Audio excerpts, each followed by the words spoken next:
নমস্কার বন্ধুরা, আশা করি সবাই ভালো আছেন। Welcome to my channel explore with Kaustubh. আজ আপনাদের সামনে নিয়ে এসেছি আমার অট্টহাস ঘুরতে যাওয়া। অট্টহাস পূর্ব বর্ধমান জেলার কেতুগ্রাম থানার অধীনে ঈশানী নদীর পাড়ে একটি মহাতীর্থ সতীপীঠ। এই অট্টহাস আসতে গেলে আপনাদের নামতে হবে কাটোয়া স্টেশনে। আমরা 29শে জুন সকাল 8টার কাটোয়া লোকাল ধরে চলে এসেছিলাম। ট্রেনে হরেক রকম ফেরিওয়ালার সাথে দেখা হচ্ছিল, তার মধ্যে ইনি অন্যতম।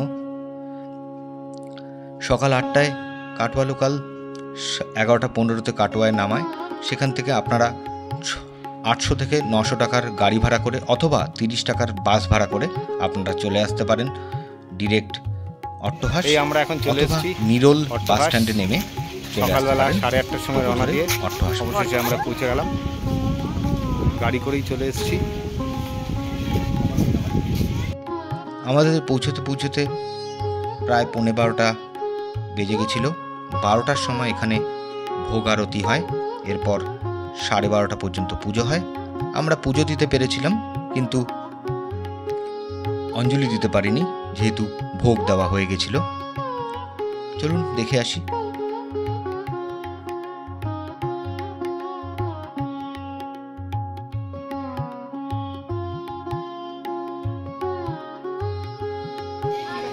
পুজো দেওয়ার জন্য আমরা এই ভাইয়ের দোকান থেকে নিয়ে নিয়েছি একখানা পুজোর ডালি 51 টাকা দিয়ে। এবার আমরা পুজো দিতে যাব।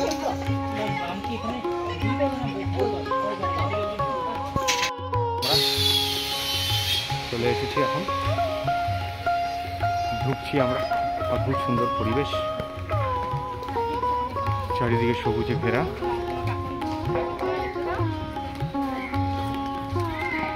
আজ এসেছি আমি, আমার ভাই, আমার দাদার ছেলে আর আমার ওয়াইফ আর মেয়েকে নিয়ে। সামনে অতিথি নিবাস।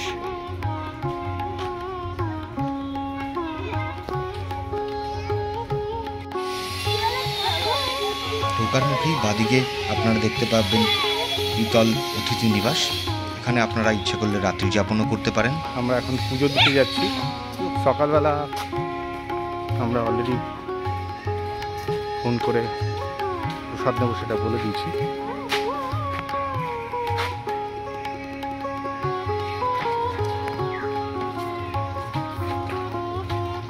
এখানে হচ্ছে জুতো রাখার জায়গা।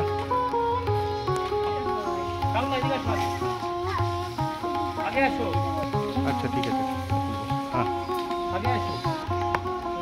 দে সবাই।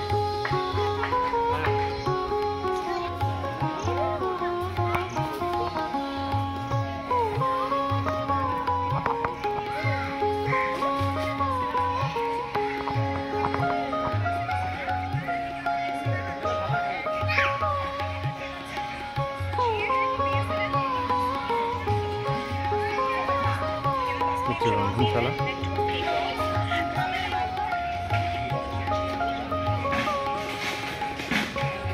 এখন দুপুরের প্রসাদের খাবার রান্না হচ্ছে।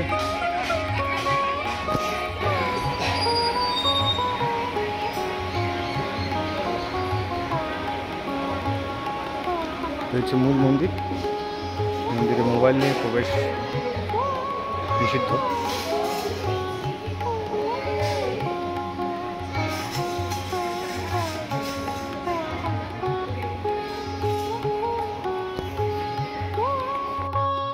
মন্দিরে পুজোর খুবই সুবন্দোবস্ত। ভেতরে ঢুকিয়ে পূজারী মহারাজ আমাদের সবার একে একে পূজা করালেন। মন্দিরের ঠিক ডান পাশেই অফিস ঘর, সেখান থেকেই আপনারা যাবতীয় ইনফরমেশন পেয়ে যাবেন।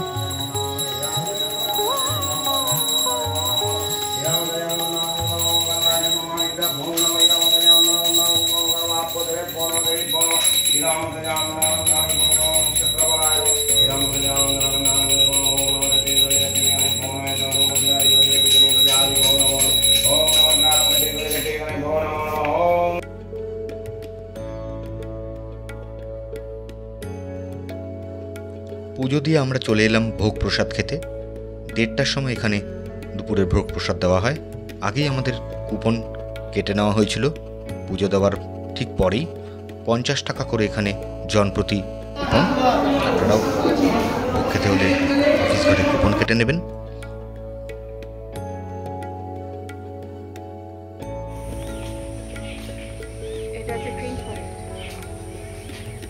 আইসিডি নন্দনে এটা তিলকের মতো থাকে তো বিদ্যুৎ নাগিন নাকি না বডি খাবে অনেক ঠান্ডা। কেমন লাগছে? চারিদিকে সবুজে ঘেরা, এখানে অনেক বকের বাসা। একটু এগিয়ে যাই, আরো একটা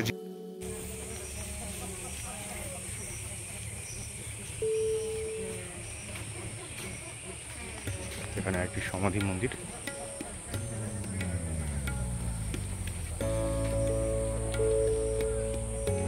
চারিদিকে অদ্ভুত নিস্তব্ধতা। এখানে রাত্রিবাসেরও সুবিধা আছে।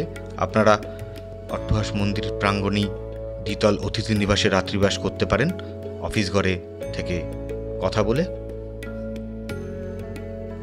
তবে অতিথি নিবাস অতটা সুযোগ সুবিধা সম্পন্ন নয়। বিকেলে চারিদিকের প্রাকৃতিক পরিবেশ ছিল অতুলনীয়। আমাদের ফেরার সময় ছিল 7:20 নাগাদ। ফেরার সময় অপূর্ব প্রাকৃতিক শোভা দেখতে দেখতে আমরা তারপরের আরেকটি এবার আমাদের ফেরার পালা। চলে এলাম, দেখতে থাকুন।